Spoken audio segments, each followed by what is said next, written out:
Mental health. I get your notes now. Hello, welcome back. We are going to continue our discussion on chronic pain this month.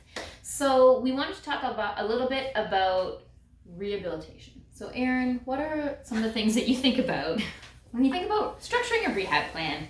Well, our clinic, and I know there's lots of physios and practitioners that work with people with pain that are starting to really pay more attention to this. But we have always asked our patients, like, if you come into me and you're postpartum and you're having pain, if you are not sleeping, then like I say we need to like start, and it's not basic because it's very important, but like we need to start with some of those foundational things first, because we can't expect the pain to get better if the foundation of the house is crumbling. Yeah.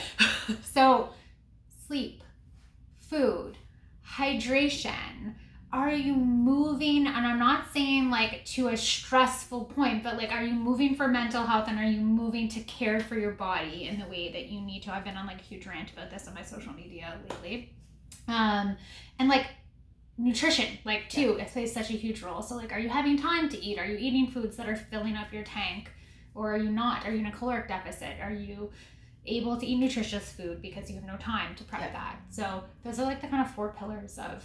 And then mental health and stress management. Did we say that one? Yeah, I think I said it. Yeah, mental. So, I mean, we're lucky enough here to work with in a multidisciplinary setting. Okay. We can very easily refer on to people, but you have to think about building this foundation for your rehabilitation. Yeah. If you don't have a good foundation, as Eryn said, like if the foundation is crumbling, then how are we expecting our body to improve? We have to give it what it needs.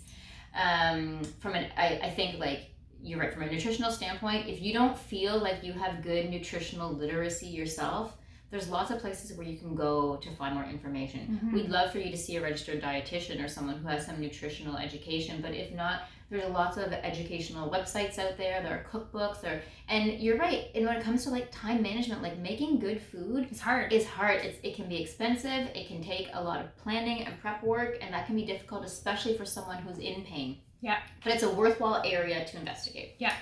Stress management and mental health, I think we see this time and time again, that if someone is in a really high stressful situation, be it at work, be it in their home life, that it's really hard to cope with the increased load of having chronic pain if you're already struggling with your mental health. Yeah, and like this is something that I think patients or people in general, I'm saying patients because I'm thinking of our caseload, but like people have trouble talking about it sometimes. Mm-hmm. And I think people have trouble acknowledging, because everybody's stressed. Yeah. Everybody's stressed, everybody's busy, I'm just busy. It's so normalized.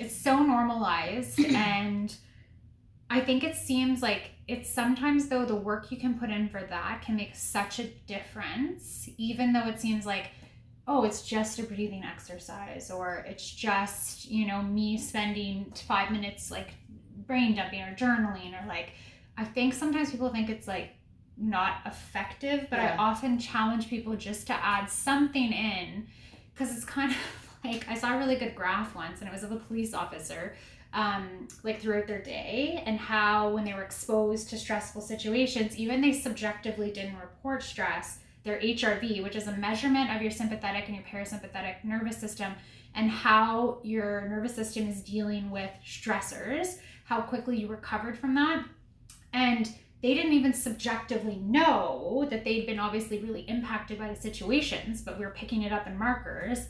And so they instituted like doing 1 minute of breathing, which is not a lot, after exposure to stressful situations, and you could see how much better during the day. That's so interesting. That their HRV was managed, so that when they got home and their kids stressed them out, or they had to like forgot to take chicken out of the freezer, you know what I mean? It wasn't just like another thing on top of another thing on top of another thing. Because they were managing it throughout the day instead of it being like this, and then add pain to that. And it's like, I like to talk about that as like they completed their stress response cycle, right? So it's like when they had a stressful event and then they dealt with it. Yeah. And then they could move on to the next stressful event. Too. Yeah. So that's a really good one. Sleep, we see that interfere with our patients' ability to heal and recover quite a bit. And when you're in pain and you have pain when you're sleeping, then it makes it 10 times worse. And related to stress, because guess what people do when they're stressed? It disrupts their sleep. They're up late because they're trying to do everything. And sleep is one that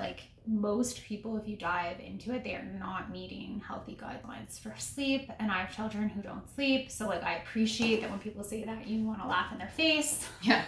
It seems like very unhelpful advice when someone tells you to sleep more. There are strategies, though, that even if your sleep is not optimal, or it is like your quality of sleep's disrupted, or your total sleep time is disrupted, there are small steps you can be taking to be restorative. So like, I'll give you an example.